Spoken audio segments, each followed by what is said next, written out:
शामिल कयूं था। टंडे रहीम खान वेझो नारी मुबैना तौर आपघात करे छॾियो आहे। ॻोठ खंधानी में नारीअ घर अंदर फाहो खाई ज़िंदगीअ जो अंत आणे छॾियो आहे।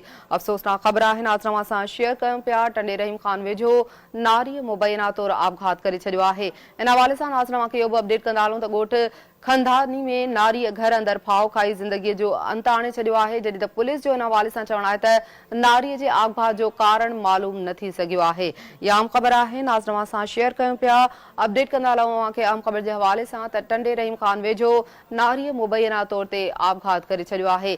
वधीक खे ॿुधाईंदा हलूं त ॻोठ खंधानी में नारीअ घर अंदर फाहो खाई ज़िंदगीअ जो अंत आणे छॾियो आहे। पुलिस जो इन हवाले सां चवणु आहे त नारीअ जे आपघात जो कारण मालूम न थी सघियो आहे। अफ़सोसनाक ख़बर नाज़रीन सां शेयर कयूं पिया। टंडो रहीम खान मां जिते ही वाक़ियो पेश आयो आहे, नारीअ मुबैना तौर आपघात करे छॾियो आहे। तफ़सील मालूम कयूं था Sindh TV news reporter Murtaza Lashari खां। मुर्तज़ा, अपडेट कजो। हाँ जी बिल्कुल। टंडो रहीम खान लॻ खदानी में 22 वरनि जी औरत नौजवान मिसमात लैला ज़ाल आरिफ शाहानी मुबैना तौर घर जे पखे में फाहो खाई खुदकुशी करे छॾी आहे। इतलाउ ते पुलिस पहुची लाश के तहवील में वठी पोस्टमार्टम लाइ जोई अस्पताल मुंतकिल करे छॾियो। पुलिस मूजिब पोस्टमार्टम रिपोर्ट अचण बाद ही मामले जी जांच करे केस दाख़िल कयो वेंदो। जॾहिं त वारसनि पारां को बि हिन वक़्त ताईं को मौक़ुफ़ न अचण सबबि खुदकुशी जो असुल कारण मालूम न थी सघियो। जी ठीकु आहे, वॾी महिरबानी अपडेट करण जे लाइ।